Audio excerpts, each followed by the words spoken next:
मसूद रजा साहब ने भी हमें ज्वाइन कर लिया, उनको भी शामिल गुफ्तगू करते हैं। मसूद साहब, बानी पीटीआई की रिहाई के हवाले से अता तारड़ कह रहे हैं कि कोई ना तो डील हो रही है ना ढील हो रही है, जबकि पाकिस्तान तहरीक इंसाफ में हमने ये देखा कि एक मूवमेंट का आगाज़ होने जा रहा है, स्ट्रीट मूवमेंट का, और सुहेल आफरीदी उसको लीड करते हुए नज़र आ रहे हैं। अब राना सनाउल्लाह ये कह रहे हैं कि अगर कोई स्ट्रीट मूवमेंट इन्होंने स्टार्ट की तो फिर इनकी जो मुलाकातें हैं वो भी बंद करा दी जाएंगी। तो क्या होने जा रहा है, ऊंट किस करवट बैठता आप देखते हैं? जी बहुत शुक्रिया आपका। मेरे ख्याल में मामला स्टेटस को में ही है, जैसे थे वैसे ही हैं। ना कोई डील है, ना कोई ढील है, ना कोई डील मांग रहा है, ना कोई डील दे रहा है। जिस मौके पर इमरान खान पहले खड़े थे उसी मौके पर अब खड़ी नजर आ रही, और जिस मौके पर हुकूमत पहले थी उसी पर अब भी खड़ी हुई है। मसला ये है कि इमरान खान जितनी देर से जेल में है और जितना टाइम बढ़ता चला जा रहा है, हुकूमत को जस्टिफाई करना मुश्किल हो रहा है। जो केसेस पॉलिटिकली मोटिवेटेड केसेस होते हैं, ये नहीं कहता कि सारे के सारे ही होंगे, कुछ ना कुछ गलतियां होंगी, खामियां होंगी, कोई चीजें होंगी, लेकिन जिस तरह का रवैया इमरान खान के साथ मुसलसल है, वो तो ये जाहिर करता है कि जैसे माजी में नवाज शरीफ के साथ हुआ या आसिफ अली जरदारी के साथ हुआ, क्योंकि वहां पर भी बड़े संजीदा किस्म के संजीदा रवैयत के केसेस थे, लेकिन फिर भी ज्यादा हुआ था। यहाँ उससे भी ज्यादा हो रहा है। अब ये धमकियां दे रहा है कि मुलाकातें बंद कर देंगे, स्ट्रीट मूवमेंट नहीं होनी चाहिए, एहतजाज नहीं होना चाहिए, मेरे ख्याल में ये गैर सियासी रवैया है। अगर आईन पाकिस्तान ये हक देता है किसी शहरी को, किसी तंजीम को, किसी सियासी जमात को कि वो एहतजाज करे, तो एहतजाज उनका हक है।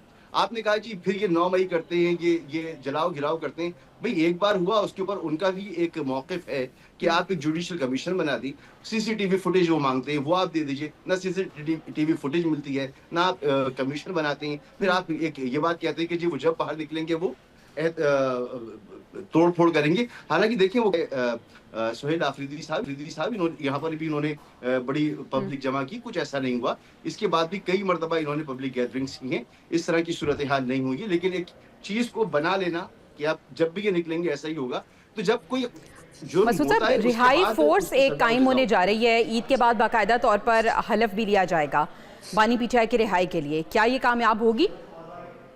नहीं, मुझे देखें, ये सारी जो ना पॉलिटिकल गेमिक्स होते हैं, पॉलिटिकल तरीक़ाकार होते हैं, इसी तरह से हुकूमतों पर दबाव डाला जाता है। आप क्या समझते हैं, क्या इमरान खान जेल में हों और वो हमदर्दी भी ना लें?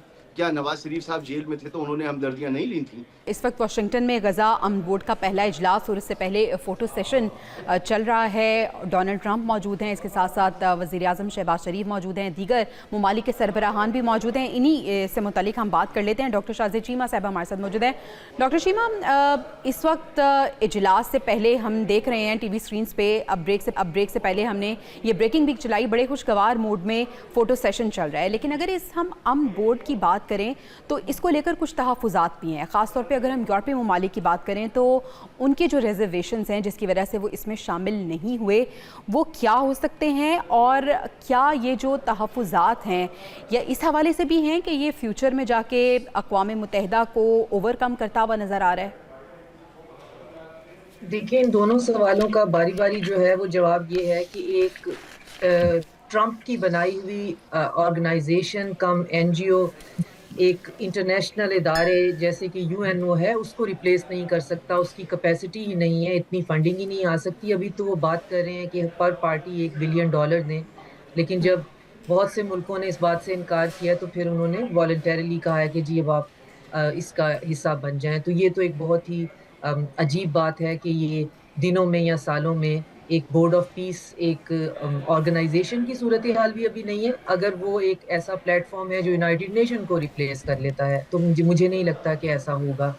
और जहाँ तक आपका दूसरा सवाल है कि यूरोपियंस की क्या रिजर्वेशंस हैं या क्या क्वेश्चंस हैं, उनकी 2 रिजर्वेशंस हैं। एक ये कि ट्रंप से शदीद नफरत और ट्रंप से एसोसिएटेड तमाम चीज़ों से, तमाम काम, तमाम इनिशिएटिव को जो है उनको डिनाई करना, जितनी वो अपनी बिसात भर कर सकते हैं, क्योंकि वो इसका पब्लिक डिस्प्ले भी नहीं कर सकते, उनकी कोई पर्सनल एजेंसी या ऑटोनॉमी भी नहीं है।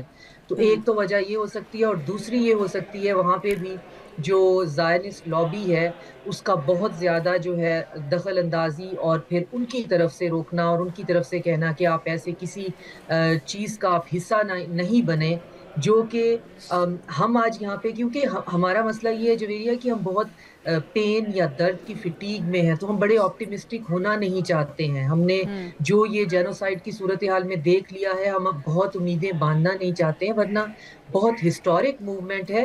اس کی آپ ایک بات یہ دیکھیں کہ اسرائیل بہت مخالفت کر رہا ہے، کیونکہ جی اس سے پیلسٹائن کو اور فلسطینیوں کو ایک پلیٹ فارم اور آواز تو بہرحال مل رہی ہے.